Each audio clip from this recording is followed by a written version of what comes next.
আমরা আজকে এখানে প্রেস কনফারেন্সে উপস্থিত হয়েছি। আমার সাথে রয়েছেন আমাদের বিএনপি মিডিয়া সেলের আহ্বায়ক প্রফেসর মওদুদ হোসেন আলমগীর পাগল ভাই, রয়েছেন আমাদের নির্বাচন পরিচালনা কমিটির সদস্যবৃন্দ জোবায়ের বাবু ভাই, মুস্তাকুর রহমান ভাই, রয়েছেন মিডিয়া সেলের সদস্য শাহরুল কবির খান ভাই, রয়েছে বাংলাদেশ জাতীয়তাবাদী ছাত্র দলের কেন্দ্রীয় সভাপতি রাকিবুল ইসলাম রাকিব ভাই এবং রয়েছে সিনিয়র যুগ্ম সচিব শ্যামল মালুম ভাই। আমরা আজকে এখানে সমবেত হয়েছি সারাদিনের যে আপডেটটুকু আছে সেটি খুব সংক্ষিপ্ত পরিসরে আপনাদের সামনে উপস্থাপনের জন্য।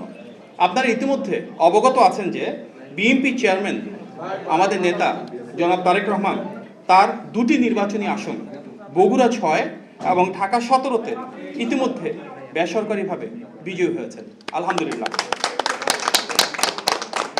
আপনারা আরও অবগত আছেন যে গতকাল রাত থেকে আমাদের রাজনৈতিক প্রতিপক্ষ বিভিন্ন ধরনের কারচুপি, জালিয়াতি, কেন্দ্র দখলসহ নানা অপরাধে সম্পৃক্ত ছিল। তারপরও জনগণের আন্তরিক ভালোবাসা ও সমর্থনে আমরা দেখেছি ধানের শীষের প্রার্থীরা বিপুল সংখ্যক আসনে বড় ব্যবধানে এগিয়ে রয়েছেন। অনেকে এর মাঝে বেসরকারিভাবে নির্বাচিত হয়েছেন। জনগণের ভালোবাসায় সিক্ত দল বিএনপি ইনশাল্লাহ জনসমর্থন নিয়ে 2/3 বেশি আসনে বিজয়ী হয়ে সরকার গঠন করবে।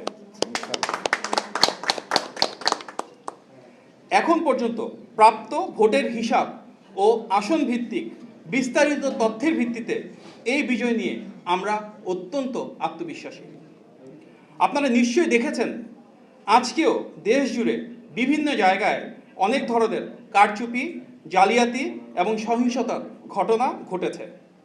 বিশেষভাবে নির্দিষ্ট কিছু আসনে নির্দিষ্ট কিছু প্রার্থীকে বিজয়ী করে আনার জন্য এক ধরনের ইলেকশন ইঞ্জিনিয়ারিং আজকে হয়েছে। এটা বিশ্বাস করার যথেষ্ট কারণ রয়েছে আমাদের হাতে। যদি উদাহরণ দিই, শুধুমাত্র ঢাকা শহরে ঢাকা 8, ঢাকা 11, ঢাকা 13, ঢাকা 16 সহ বেশ কিছু আসনে ভোট গণনা এবং ফলাফল ঘোষণায় উদ্দেশ্য প্রণোদিতভাবে বিলম্ব করা হচ্ছে।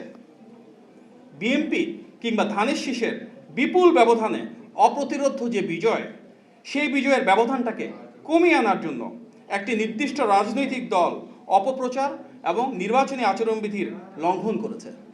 ফলে নির্দিষ্ট কিছু আসনে এই ইলেকশন ইঞ্জিনিয়ারিং হয়তো পরাজয়ের ব্যবধানটা কমিয়ে আনছে এবং দেশব্যাপী ভোটারদের স্বতঃস্ফূর্ত অংশগ্রহণকে কিছুটা ব্যাহত করেছে।